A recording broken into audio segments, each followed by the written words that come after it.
Welcome to Innovate, presents Entrepreneurs in Tech. Today, we're delighted to have our guest, Flavio D. Strianese. Please, did I pronounce it right? Yeah, that's pretty good. Yeah. Okay. Who is the CEO and founder of Strano.ai, or Yeah, Strino.ai. yeah, Yeah, Strino, yeah. yeah. And thank you for joining us today. And Thanks for for having me. My pleasure. And for our viewers and listeners at Entrepreneurs in Tech who might not be familiar with you, if you can provide us with a bit of your insights into your background and expertise before we really dive into it. Okay, sure. So, like a big overview would be I'm not technical, even that I'm working in IT. But that's I, all you re- did. That's all you did. Work for tech companies. You cannot say yeah, I'm not tech. I think you earned it. You earned the title. yeah, well, you can say that. It's an earned skill, but I Yes. originally studied law. I specialize in tax law actually for around 10 years. Originally from Argentina, so I worked for KPMG, and finally I ended up for working for the government. So similar to the IRS, but it's the organization in Argentina that collects taxes. So I was the bad guy. I was the hound dog going after the taxes of the entrepreneurs. The guy not nobody wants the neighbor, your neighbor. Exactly, exactly. Probably that's why I ended up leaving that job, right? Then after that, I always wanted to explore the world, so I moved abroad. I went to Spain first, looking for a job. I knew I couldn't work as a lawyer, so before leaving, I prepared myself. I did a barman course and bar manager course, so nothing to do with it. Gee. I landed in Barcelona because a friend of mine was doing an MBA, so he said, "Hey, you can crash in my couch until you find a job and then get on your feet." So that's what I did. 2013, not a good year to be in Barcelona in Spain. Not a lot of jobs, so I spent a month walking around, delivering my CV, whatever. Nothing happened. Networking on LinkedIn, a tool that I learned to use back then and I use a lot today. I found a guy from Argentina that he was living in London, working for Harrods as a manager for events. And he said, "Man, if you have a good English and you are willing to work the hours, apply to these two agencies. They do staffing, waiters, and that's pretty much it. And then apply as well for Harrods because they were close to the sale period. And when they go on sale, they hire people without experience, and then they train a little bit and just put them on the floor to sell. So I grabbed my suitcase, borrowed my friend's credit card to buy a suit in Zara, and I jumped on a plane and I went on a Thursday, had three interviews, landed two jobs, and I started working on Monday. Amazing. Part, yeah, part-time as a waiter on different hotels and part-time as a sales rep on Harrods in the bed and bath area. Um, After 6 months, I finally was able to go back to Barcelona and get all my belongings because I left my suitcase there. But it was tough. I mean, I was working 6 days a week, between 14 and 16 hours a day. A complete life-changing experience for me. The And I, life of an entrepreneur. yeah, Yes. now that I look back, it's like I was having a little bit of a taste of what it was gonna be like. But still, as an entrepreneur, I think I'm putting more hours in because your brain never stops. No. It's like when I was doing events, after the 14, 15 hour, I clock off and that's it. I'm off.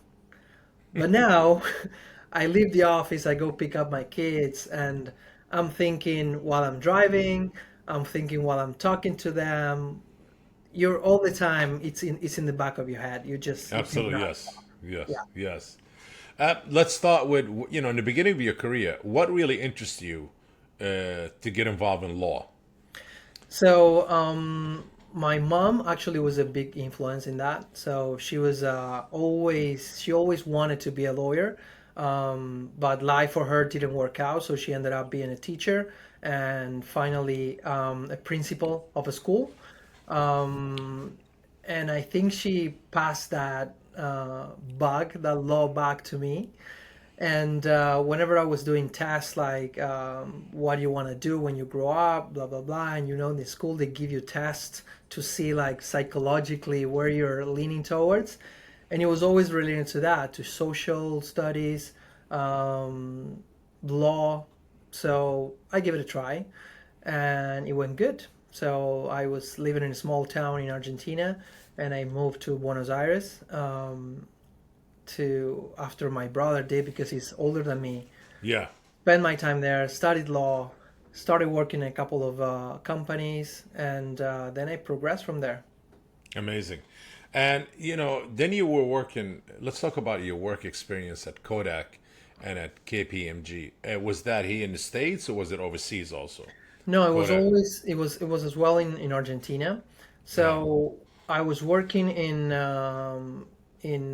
basically a previous company that's called YPF. So it's like an oil company. And when I finished that, I had a time for myself. I advanced a little bit on the career because I was too focused on my job. Um, and then I started on Kodak. I wanted to, and it was a funny thing because it was giving technical support to digital camera users. So we're talking about 2000 something here. So the digital cameras were just out on the market, and it was a Brazilian market. So I speak Portuguese as well, but the training was in English. So for me, it was an opportunity to practice all three languages. And it was funny because you had calls of people saying, "Hey man, I'm with this new camera. Where do they put the roll in?" And I'm like, "What you mean the roll?" It's like, "Yeah, the film roll. Where does it go?" It's a digital camera. And I'm like, "Yeah, dude, it's like a digital camera, but it helped me a lot to work with patience, empathy, Yes. because I mean, yes, I was really a nerd. I always were, so I was interested in technology and all the new stuff. But these people, they were just trying to go on holidays, and somebody told them, "Hey, instead of taking only 36 pictures, you can take whatever you want." And they were trying to figure it out. So a lot of funny stories there, but it helped me work a lot on my patience skills, empathy skills, listen to the other one, and also trying to bridge that gap between somebody that knew technology and knew what was going to happen because I was trained to do that with somebody that they didn't know anything and the only thing that they want to do is make it work, to have a great holiday, take some pictures, and have great memories of it. You quite a path you had in your life actually. So you also went to renewable energy. How did that came about, and where was it, and how did it came about? So that was kind of a gap, I would say, because so after I worked in Kodak and KPMG was basically auditing, auditor. So, and I worked with my brother there. He was an accountant, so we sometimes work together. And after that, I moved to the government with IRS, similar to IRS. After that, I decided to move abroad, and I did all the work in hospitality. I changed. I ended up working for the Ritz London in private events, so pretty high end. But when I came back, I didn't have a job, and in Argentina, nobody wanted to hire me in the hospitality industry because I didn't study law. I didn't study hospitality. You studied something else. You have a Yeah, law degree. Yes. even if my resume said I had almost 2 years of experience in the Ritz London, that's like a huge name in the Yeah. industry. They didn't mind. So I started networking, and I found this guy that he was a lawyer. He was working with putting together projects. Argentina at that time was pretty huge on trying to incentivize people to do renewable energy projects. So this guy was a lawyer. He knew I studied law, so he said, "Would you like to help me put together this project?" So that's basically what we did. We will find opportunities, put together all the project, all the legal side, present it to the government, and then if we won the project, we would sell it to a private company that would actually um, develop the project. Okay. We were kind of a brokers there. Interesting. Interesting. And Yeah. then, uh, what is it? Gemini's computer. Gemini You work Computer, yeah. Yeah, So you worked for them also, that's right. And yeah, that kind of like kind of took an effect on your customer experience and business development skills. yeah, and it was actually my first, I would say, yeah, experience with IT because they are a managed services companies. They do licensing for Microsoft. They are like one of the largest Microsoft partners in Argentina. So basically, yeah, I started doing business development with them, trying to learn because I never considered myself a sales guy. Um, Even though we're all the time selling, like Yeah. every single talk that we do, it's like us trying to sell something. But they were trying to develop a little bit their current customers to make like more upsells and cross sells. So you needed to have like a more close relationship with them. And they were growing a lot. So they were onboarding a lot of clients, and people were more busy on onboarding new clients than looking into the ones that they already had. So I was focused on that. I helped them a little bit with marketing as well, like having like a renew, a refresh. But I really liked the service approach that they had. So for them, it was difficult to say no. They were just trying to understand their clients and say, "Hey, let me look into this.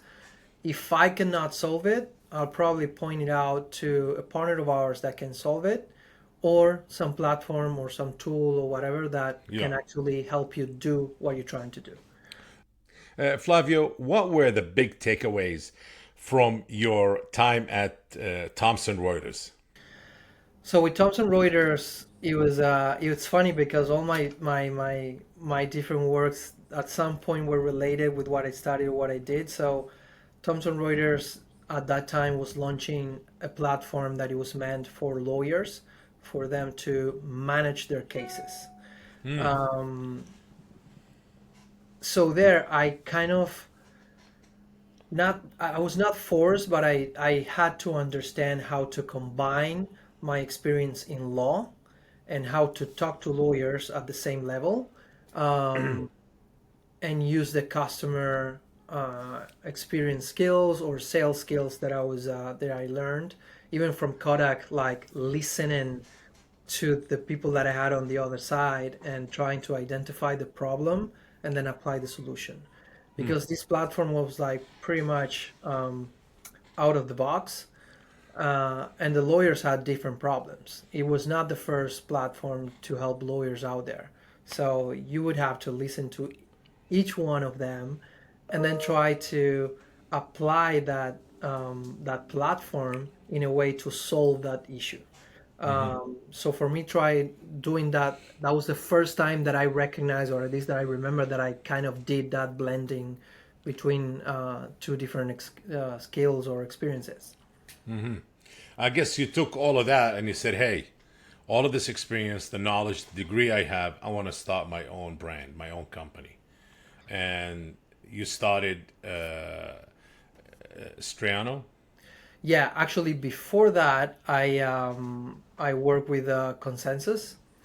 Uh-huh. So after working in Thomson Reuters, my wife. So you were at Consensus before you started Striano. Yeah, yeah. Okay. So after Thomson Reuters, my wife introduced me to the owner of Consensus. They were looking for a person to help them on developing business, but that they have a little bit of that approach to customers like I did, like trying to dig deeper in their problems. So I started working with them. That's the first software development company that I worked for, and the only one because after that was Striano. And I started as a business developer. Then I helped them as well with marketing and strategy. And I think it was a year or 6 months in, we made the family decision to move to the US. So this is all in Argentina. We were already going like back and forth and getting our paper or oral paperwork done. By the end of it, we said, okay, we're gonna move there, and they said, okay, instead of just leaving the company, why don't you become a partner of ours and you open our subsidiary in the States? Wow. For me, it was like a pretty, I wouldn't say easy, but it's either coming to the States jobless or having the opportunity of bringing a pretty established company in Argentina to a new market. Absolutely. And I had the support of my wife, my family, so I went for it. And it was a great experience. I worked with them for like 2 years. I learned a lot from them, a lot. So it was the father and the son. But the approach that they had, it was pretty much software factory. So it was like gathering requirements, executing. That's pretty much it. And as you can see, I like to talk a lot, and I'm very opinionated. So a lot of times I was talking to clients and say, "Hey, why are you doing this like this? Why don't you do this? Why don't you go the other way?" And that wasn't that. They will work more like in a waterfall style. That means that it's a closed scope. You don't touch anything. This is what they ask. This is what we're gonna do. I was leaning more towards to an agile methodology where you're more flexible. It's a back and forth with the client. We understand Yeah. each other. We need to communicate. So at the end of 2 years, I actually had a client of ours walked out. He decided to stop working with us. So for Oh. me, that was the tipping point, saying, "Hey, what's going on?" It's like I put all this work into this, and then all of a sudden you just walk away. Um, I ended up getting together with him. He's playing all his reasons, whatever. But I took it personal. So I decided to stop working with them. I For a couple months I was not sure what I was gonna do until I got together with that client and he said all of this like, don't take it personal. These were my circumstances. And my biggest learning from that is that don't take it personal. It's business. Do not take it personal. A lot of people are gonna say no to you. A lot of people are gonna probably be hurtful with some opinion about your work. Um, it's not you. So don't take it home. Don't take it to your family. Just move on. After that, I said, and he said, actually, you were providing good value with your consulting. So that was the moment I said, okay, maybe I can continue this by myself. And that's when I created Striano with the approach of actually challenging back the client in a sense of, okay, you said that you want to do this. Why you want to do it? What's the problem that you're trying to solve? If I offer you a different way, would you consider it? Because maybe here you're burning money. Maybe you're not even solving an issue, so nobody's gonna pay for that solution. We took that kind of approach, more Yeah. like a product approach. Yeah. You've been through a lot of industries, and it seems like when you worked for Consensus, and then you transitioned to the States, you carried on that kind of legacy and that kind of a path. What? Why did technology struck a wire with you? Like, this is it. This is what I like to do. What was it that you said? Because you worked in hospitality. You could pursue that. Yeah. You have a law degree in tax and accounting. As a lawyer, and so, but you've been through a lot of. You work for customer service companies and customer relation. But so it seems like when you got to tech, this is the one that kind of hit the wire Talk. or Yeah. hit the needle in the head, as they say. Yeah, correct. So what I saw in tech is something that it's cross industry. Yeah, It's a kind of a beast that it's growing and it's growing really fast. yeah, And there's a lot of industries that they're really behind in technology adoption. Hospitality is correct. one of them. And still, there's a Yeah. lot of companies that behind in technology. I mean, that's why there's jobs out there like tech sales, and some of the good ones are killing it. Yeah. Bringing new ways for companies to enhance their performance, to growth, all of that, management. You know, And since I came to the States, it's like, and I started talking to as well different industries like window makers, contractors, pharmaceuticals, finance, hospitality, and every e- every single one of them, they have something in common that they're not tech savvy. Most of them, correct. I would say like 90 or more percent, they're not tech savvy. They're Yes, just trying to get their day to day done, grow their business, or at least make something stable out of it. yes, So, what I'm trying to do, the position that I'm trying to fill, is be some kind of a bridge on that gap, bridging that gap between non-technical and technical, and be like a solution enabler. So what yes. I found out that I can provide in this industry, the technology, is solutions. Because as you said, I studied law, so I had to read a lot, analyze a lot, think, compare, a lot of work done before actually providing a solution to Yes, the client. yes, Then I moved to hospitality. That's something that it's instant. You have, and it's not about you anymore. And it's about correct. the other person. You need Yes, to listen to them, what they want, yes, and you're gonna be great if you can anticipate what they want. That's like the top level in hospitality that I know before you what you're gonna need when you come to my hotel or my restaurant. And then from customer services or even technology is trying to put all that together. And what I was seeing in technology is like they listen to what they wanted to do. Every single client says, I want this, I want this, I want this. Now it happens all the time with AI. It's like, I want AI, I want AI.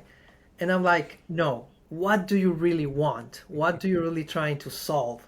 And maybe they say, no, because I want every time that somebody sends me a message, I want them to do this and that.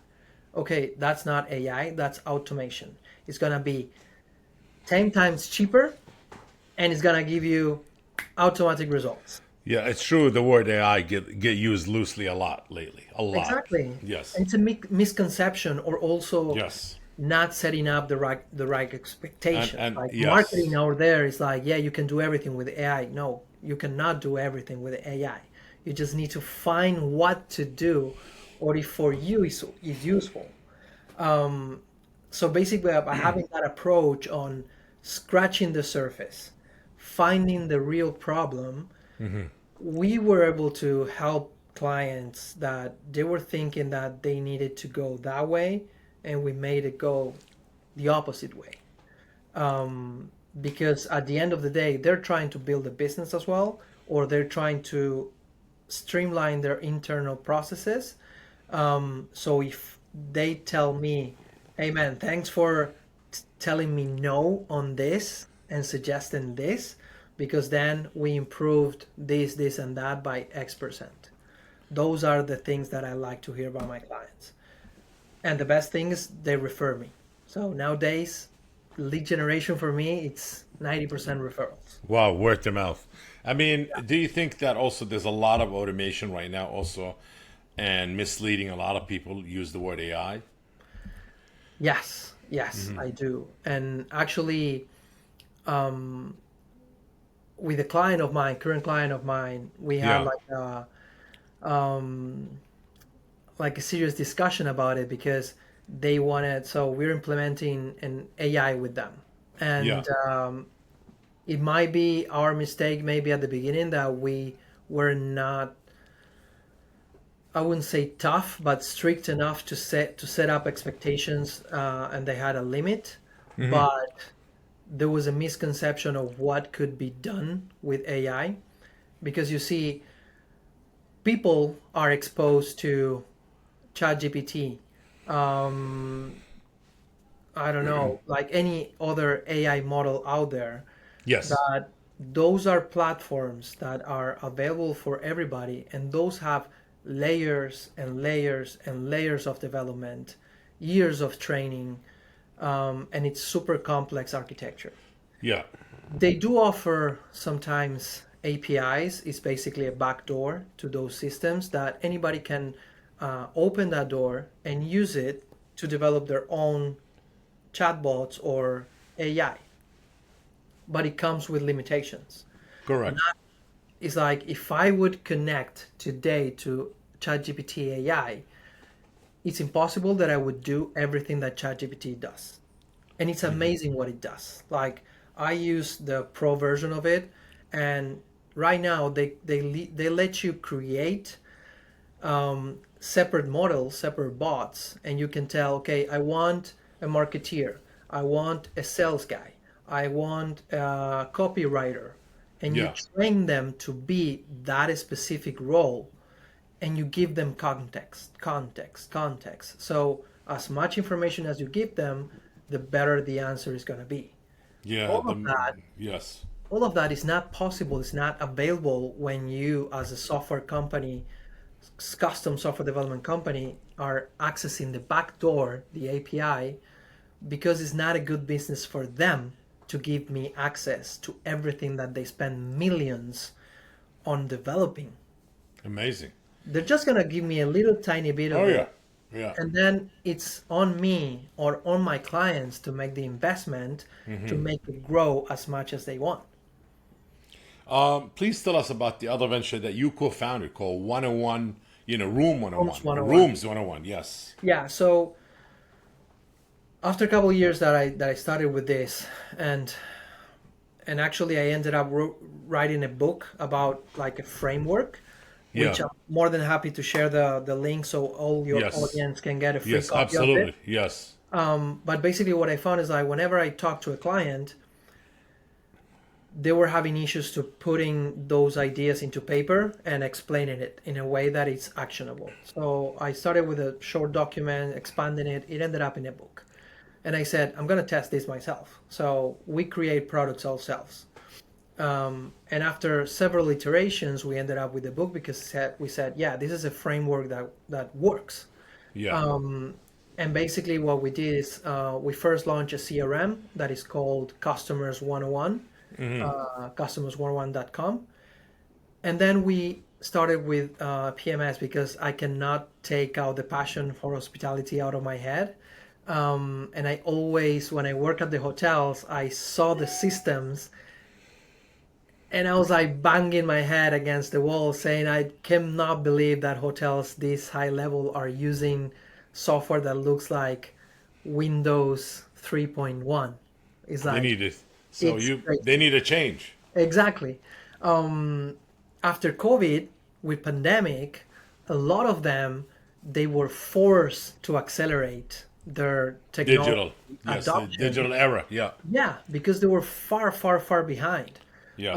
So you had a lot of updates, but still now, and I did this research a couple of months ago, you have a lot of PMSs that none of them have all the features, and the missing feature is not always the same.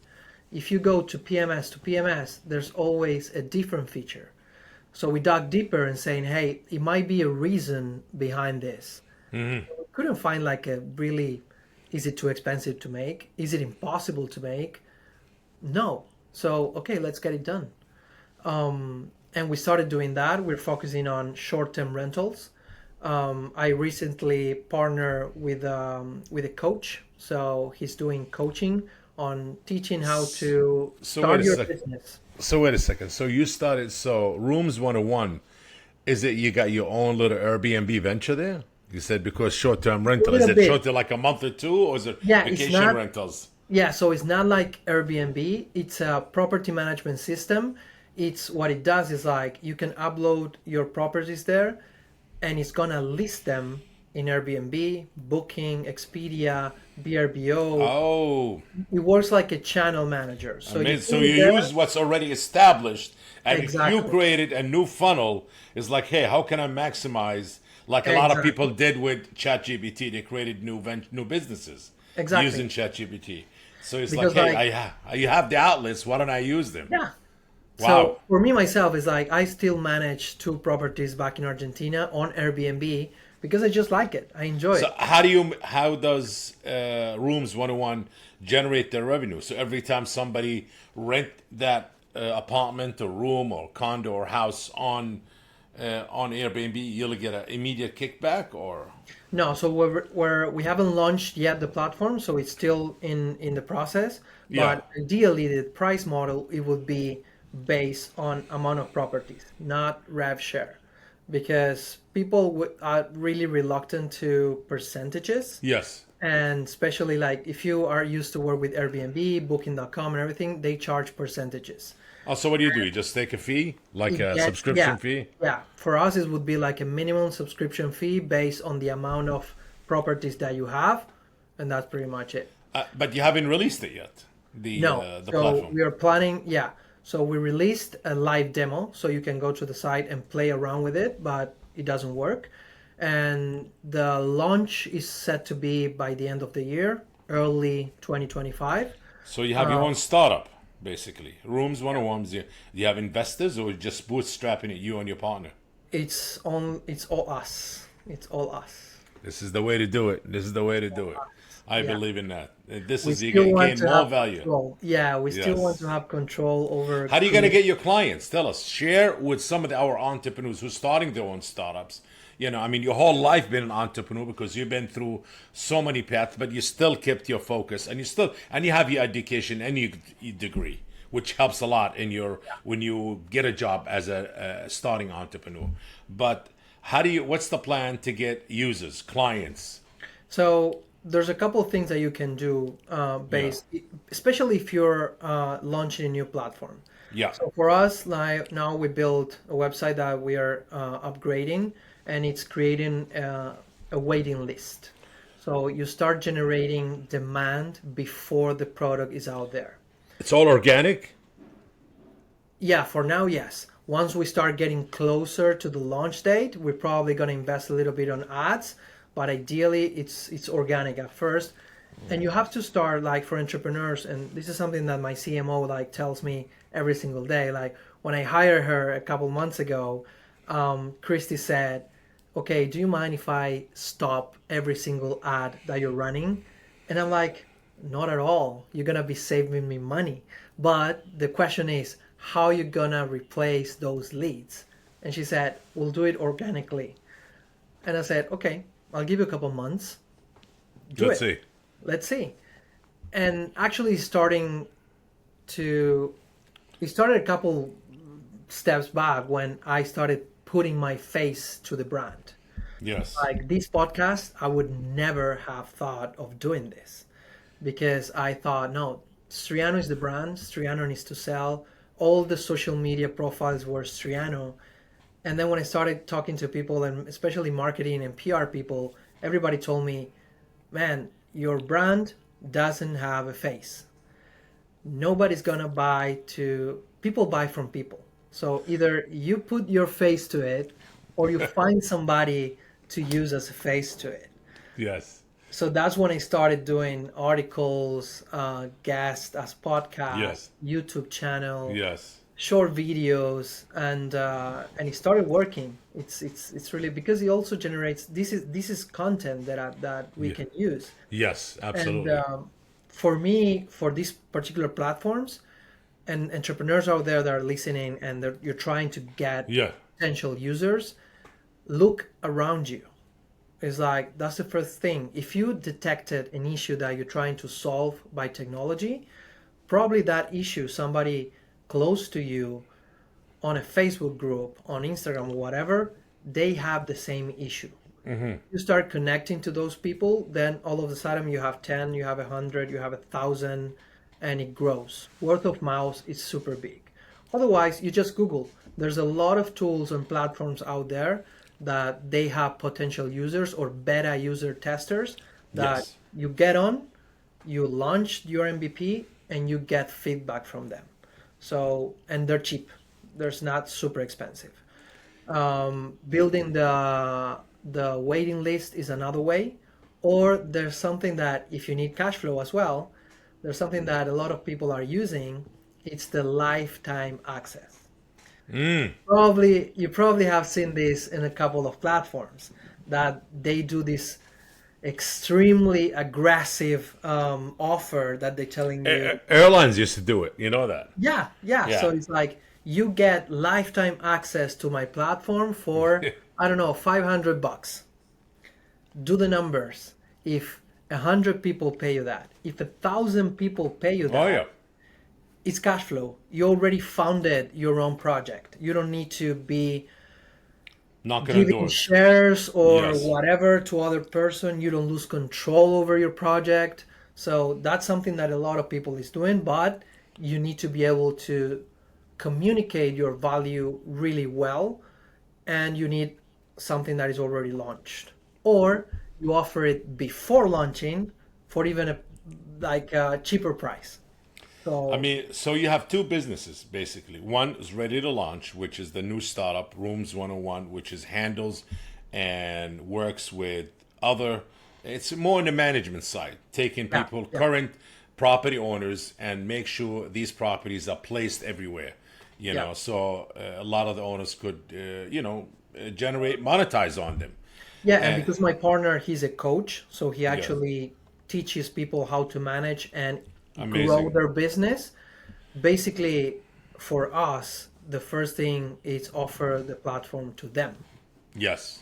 And the other thing is you have Striano. Striano, it's Yeah, about business management and pretty much basically helping businesses to transition from the current state of mind they are to transition to more digital AI, more yeah. technology So advancement to help them grow, get a better handle of the business, the management better, and increase their revenue, obviously.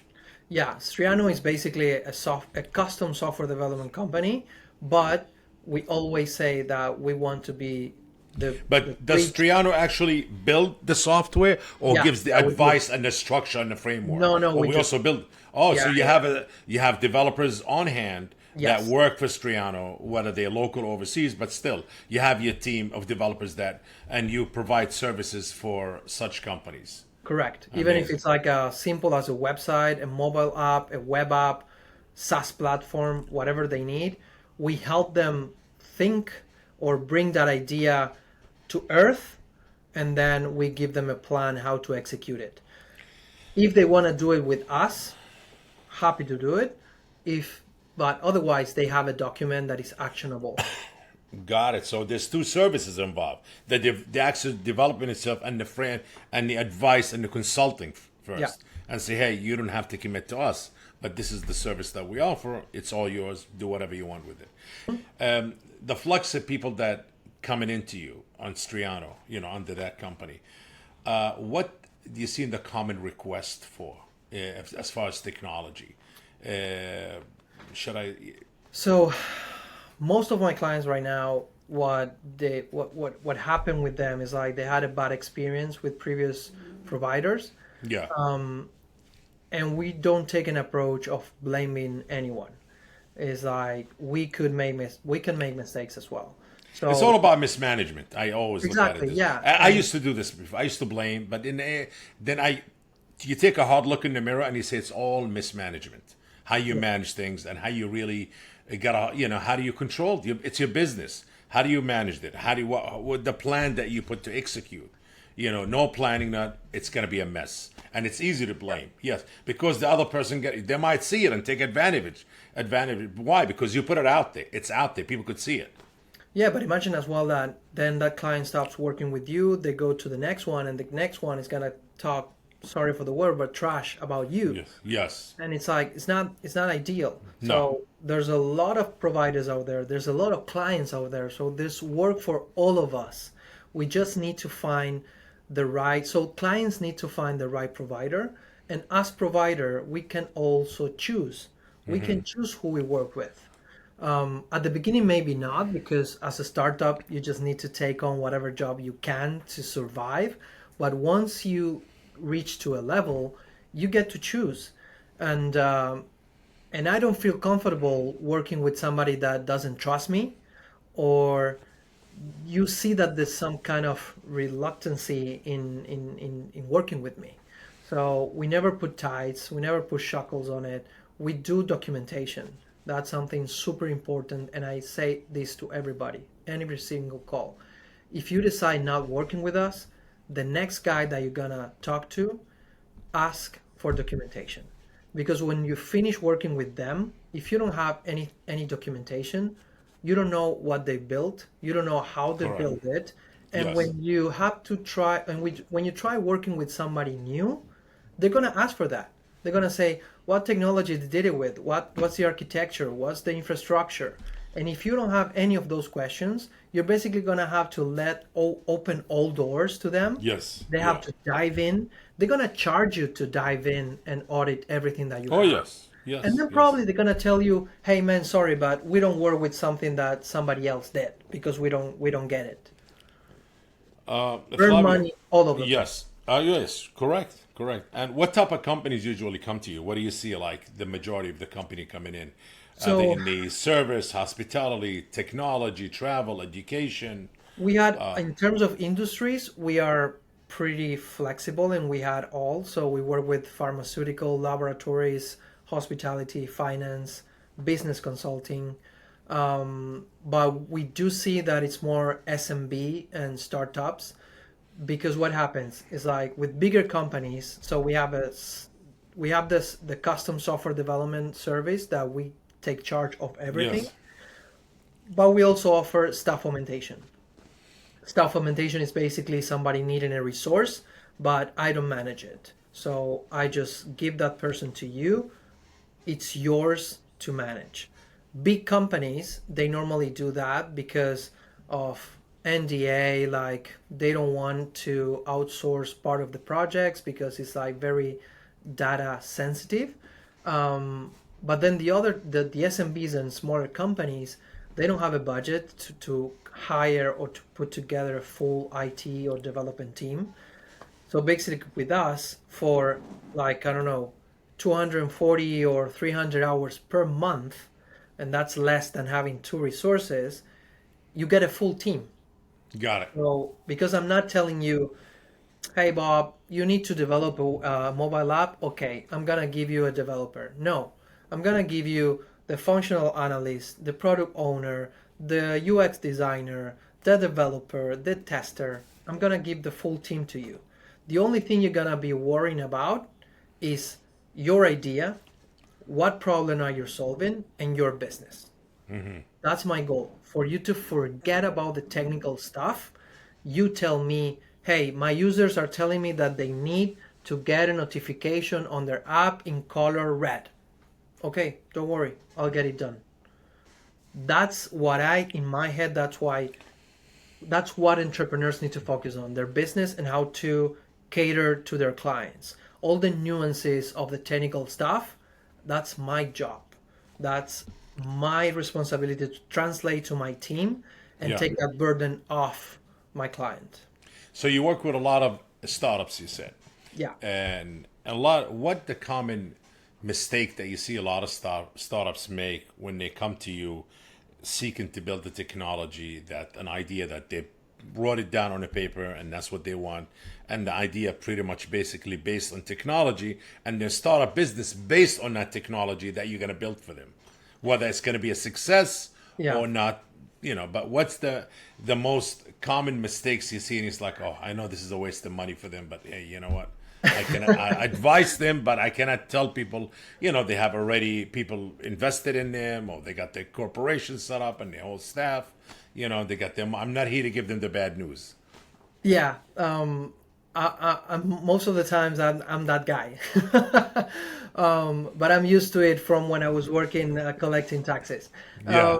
So basically, what I most see is that people are focused on the solution. So they say, I No, want it's a to, good thing. No solution if you focus on not on the problem. no, it's the other way around. It's. I mean, everybody I speak to say focus on the solution, not on the problem. You know what the problem is. Focus on the solution. Well, but that's the thing. If you know what the problem is, Yeah. then you can think of the solution. A lot of people that I talk to, They don't know what the they have problem they is. have a solution, but they don't have a problem. It's Well, like they had an idea and say, no, but this can be done because I don't see anything similar. And I my see question what is, you're saying. Yeah, and So my you're question is saying like, the idea wasn't born out of a problem, and that was the exactly, solution. The idea just born exactly. out of a. Hey, I think I have a good idea here. Yeah. And then it's Got like, it. my second question is like, well, then why do you think there is nothing similar on the market of what you're doing? Correct. We have two questions there. Either nobody found that problem or there's no problem to be solved. And like we all say, if it ain't broke, don't try to fix it. Or it's too I was, expensive. I always was against that. If it's not broken, why fix it? But there are people made billions of dollars on that methodology. If it's not broken, why fix it? There's nothing wrong with being, evolving yourself and Of course. advancing. Yes, But but if you're again, gonna but if you're gonna improve something, don't break what it's already built. Make sure that you have a good foundation and then you yeah, build on top of it. So good strategy. what we always tell them, and that's one thing. The other thing is like they they always come with a preconception on what kind of technology they need to be using, like AI or automation, or I need to a mobile app, or I need this and that. But they normally don't know what their audience is using. So sometimes they say, I need a mobile app. Okay, but this is an industry that they don't use mobile apps, or they normally are sitting in a desk and use their laptop or a desktop. So why do you want to do a mobile app? Oh no, because everybody now has a mobile app. Yeah. You know that that's going to be more expensive, and actually you can Oh, do yeah. a web app that is full responsive, and you can actually open in Yes. every single device that you want. And Correct. you can put Correct. like a Correct. quick Correct. access on your phone that is gonna look like an app, but they're just gonna open a browser and it's just your app. Yes, through the browser. Yeah, very good And analogy. I they like and that. they go like, Yes. wow, you can do that. Yeah, of course. But you need to be asking for it, or you need to be telling me what you want, and I can tell you how to do it or what options do you have. Amazing. But it's like a back and forth. It's conversations. It's like you and me talking. That's what I like doing with my clients. I dig deeper and say, hey, Yes. open to me. It's like, yeah. Flavio, what is an advice that you give to, again, I know we talked about this, but any entrepreneur who carving their own way and starting a business, especially we're talking about tech, and that's what you do, obviously, at Mhm. Striano.io. And what an advice you would give them before they say, hey, you know what? I'm going to call Flavio. Maybe he can help me build this technology I want to do. Because right now, I do come across a lot of startups myself. I do interviews with a lot of startups on my other podcasts, especially in the music. But there is a flux of so many startups right now because of AI and technology. And it seems like the race. There's a new race to be a billionaire in the AI world right now, and everybody wants it. Everybody already, counting, have their own little bank accounts started. Like, okay, this Yeah. is where I'm gonna keep my billions are. But yes, so please give us the advice for a lot of these entrepreneurs. So basically, for me, is if you have an idea, first try to find out if that idea is solving a problem. That's number one. If nobody has that problem, nobody's gonna pay for that. You're trying to build a business. So if it's only your issue, probably not worth it. And be open. It's like, What if it's an idea? Not to interrupt. Great mhm, advice, and I'm asking you for the advice, but it seems like you have a lot of knowledge on this. What if the idea is revolutionizing? Like, there's no problem. Like when they come out with Uber, there was no problem in taxis. There's plenty of taxis, people taking taxis all over the world. And they come out but there with were Uber. actually, but there was a problem. What was the problem? The problem was that I'm here. I want a taxi right here. I cannot get it. I need to go to the corner, or I need to go around the block, or I need to go to a place, to a busy street Well, no, there where was taxis there was go a by. lot of good point, but I know I traveled a lot and I had these issues.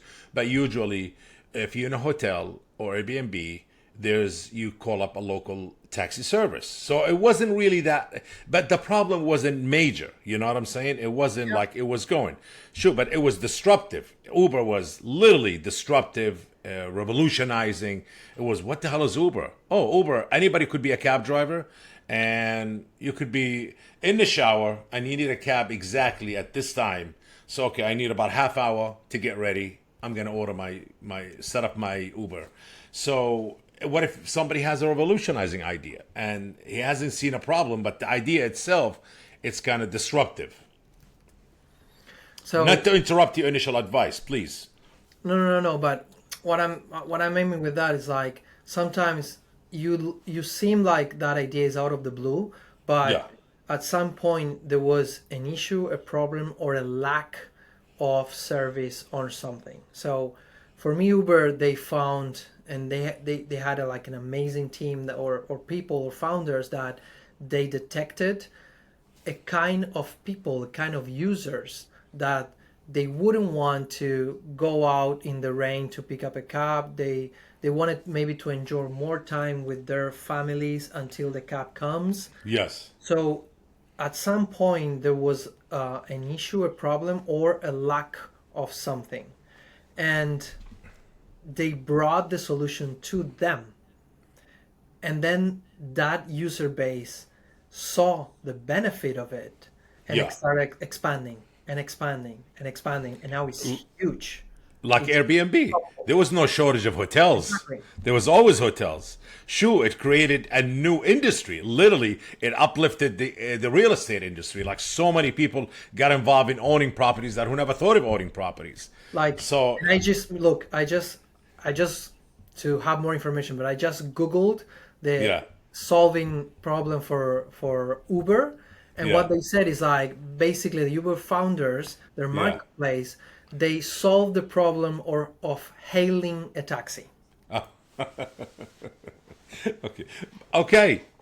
We didn't have a problem with it in the back. It wasn't like a common No, problem. Yes. no, but there was like maybe this size of people of audience that had that problem, and they target those people. But then when those people, and you probably happen to you, is like, what are you using there? What's that? I just call a cab. I just call an Uber, because they imagine this.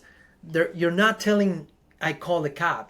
It's like I'm getting an Uber. Yeah. Well, now it's an Uber. Sure, absolutely. They That's the changed the verbiage. They changed yes. the The industry. terminology, even yes. Yeah, it's a Like you said disruptive. with Airbnb, Yeah. is like I'm a host on Airbnb. I'm Yes. proud to say that I'm a super host. Yes. Um, but like you said, back then it was whole hotels, Yes. either cheap, But mid, expensive hotels, whatever. yes. But it was always that feeling that you're in a hotel, you're away from your home, the experience is different, and they were able to find a niche, probably an evolution of couch surfers. I don't know if you ever Couch done couch surfing. You know, I heard that term, couch surfing, before. I So did there's hear. actually an app. It's called Yes. Couchsurfing, and it's for free, or sometimes they charge you a little bit, but you go from couch to couch. On yeah, You're kidding pretty me. much it's pretty much for backpackers. Wow. I tried to do it once, didn't go with Never, it. Didn't go never for it. again. Yeah, no. So this is like Airbnb was like a evolution of that, and saying, hey, maybe people when they go away from home, they want to feel more like home, or they want to feel like what's it be like to actually live here, because I'm Yes. gonna be on a place that is gonna be decorated with local stuff, that probably gonna offer me a local breakfast or certain things, so you get to experience the culture, the place. Again, super small niche at that time, but then it got so big Oh, that forget now it. you even have hotels listing rooms on Airbnb. There's developers building up apartments, allowing say this is an Airbnb unit, and some of them already Yeah. partner up with Airbnb. Oh, Yes. forget it. Yes, absolutely. I mean, you know, this is the beauty of having being an entrepreneur and capitalist worlds or countries that we live in. You know that you're able to your ideas, the sky's the limit. But again, going back to advising a lot of the Yeah. entrepreneurs. Yes. What I would say then is like, if you have an idea, pursue that idea, but test it. Like, I can provide my email. I'm more than happy to do like free consultations. I love brainstorming with people. Um, I'm gonna a great way to do is like get my book, free digital copy of my book. After you get it, you can book a call with me, and test it. Like talk to people, get it out there. Don't get frustrated if everybody says, "Yeah, that's not gonna work. That's this, that's that." No, but try always to see if there's an audience that is gonna have a benefit out of it. But always pursue it. Like, in my, I can kid myself on behind on a couple ideas that I had and I didn't go through with it. Like one example, before the pandemic, I was finishing. I was in the middle of my master's in hotel management, and I came up with an idea, and I was using hotels a lot, and it was for me it was always annoying to have to call front desk or a lot of or call the Yes. hotel or send an email to do stuff. Yeah. So I said, hey, why don't we develop like a mobile app so you can have services available on the app? That was 2018, Oh 2019. my God. Then I said, yeah, well, I'll put it in the back burn at some time. Sometime I'll do it. My brother-in-law, he's a software developer. Like for sure, I could have gone to him and said, hey, build me an MVP, do this, and he would have done it. So I didn't do it. Pandemic hit. 6 months into the pandemic, 50% of the hotels, they launched their own mobile app. Wow. Wow. Wow. Amazing. That was a wake up call and said, okay, from now on, every single idea that I have, I'm going to test it. I'm going to try to get something done. If it works, works. If it doesn't, at least I tried. But you see, your first venture, which is Striano, came out of it wasn't just an idea. It was it was a solution for the gap that you saw when you're working for sensors, Yeah. correct? And I always say that, and a lot of the entrepreneurs give me the same advice and say the same thing on the show on entrepreneurs in tech. A lot of them worked, went to school, got the jobs, worked for other company, and he say understand the market and see the problem, exactly what you said, and find a solution. Test it for you. There's a problem there. And you saw the gap. It's like, wait a second. These guys doing it an old-fashioned way. Not wrong, but old-fashioned. I want to update it. I want to do it my way. Now, I've been working in that industry for a long time. Let me see what can I bring in, because I think I can help. And you said the customer left. You took it personally. You went out for dinner with him or had a meeting with him, and you understood his needs. And that's when you said, you know what? I know what to do. I want to start my own. And Yeah. so the gap, And actually, amazing. every time that I Yes. talk to my clients now, it's like, it doesn't feel like a client because I talk very openly and well, probably my head of operations, he Wow. doesn't like me very much to when I have calls by myself with the clients because he said you always get new ideas and you don't check with us if that's Yeah. possible even to get done with our system because that's another thing. In technology, everything can be done. Everything Correct. can be done. It only Yes. depends on the time that you have and the money you have to invest. Yes. But if you already have something built, then you have a couple of caveats. Yes. So, what happened with a couple of clients and these clients that I was talking previously, they had a previous platform built, not thought to integrate AI. Now they want AI in. How you make that explanation in a way that Yes. they understand that, hey man, it's not that the previous team did a bad job. They did what you asked them to do, but having AI was not a requirement, so they didn't think of it. So on my team now, and we talk about this in the book about framework, like we're actually building a framework that accelerates development. So whenever a client comes in with us, dealing with users, login, a retrieval password, creating users, all of that is already solved because we already have it built. All that base is All the basic exactly. infrastructure for any platform, We which is just what it is about. Yes. exactly we just deploy it in Yes. the environment that they want, and then we build up from there. So it's Yes. not Start customizing huge. their Yeah, needs. Yes. if you have a good base, a good basement, a good, you can build up to that. Yes. Otherwise, if you have something small like this and you try to build the second floor like this, it's gonna be wobbly, and at some point it's gonna fall. So those are what I found myself most comfortable with, is trying to explain to non-technical Yes. how things are done, or how what they ask me is gonna be done, or if it's possible or not, and what are the workarounds. Because I always was frustrated when I was trying to build my things. I didn't understand a thing about tech, Yes. and the developers were like sometimes laughing at me and say, "Hey man, but this and that," and I'm like, "Okay, do you want me to start talking about law and tax law, and I'm gonna be laughing about you?" So it's finding a way to communicate to each other. Yes. And the Yes. client doesn't feel stupid.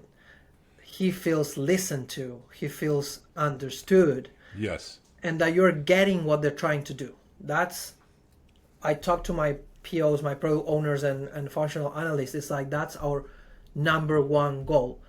Get into their heads, understand what they're trying to build. What's their final goal? Like scratch that surface. Once Yes. we get there, a new path opens and communication flows. It's been an intriguing discussion here on Entrepreneurs in Tech. I definitely enjoyed it. And Me too. yes, we did win overtime, but you know what? Sometimes the conversation is so intriguing and so juicy, and it got interesting because we talk about entrepreneurs, technology, and the faults and the misconception and all of that, which is great. A lot of people could get so much out of this. And you can catch Flavio at striano.io, yes, and then you can catch him soon on his new platform, Rooms 101 also. So, and he has a lot to offer, a lot to give. Striano, again, did I call you Striano? I'm sorry, Yeah, Flavio. that's perfect. And then for all your I did. audience, if you want to get a free digital copy of my book, you go to striano.info, get your info there, and you'll get it. Absolutely. Amazing. I would like to get a copy too, so please don't forget about me. For sure. Would love to, yes. Well, I want to say thank you for joining us today at Innovate Thanks for having Presents me. Entrepreneurs in Tech. My pleasure. And be sure to connect with us on social media. Until next time, keep innovating, stay curious, and think out of the box, and never give up. And if you see a problem, find a solution for it. Always, always, always. And take care and have a great day. If you enjoyed today's episode, make sure to share Innovate Presents Entrepreneurs in Tech podcast. And if you're joining us on YouTube, please like this video and subscribe to the channel. Until next time.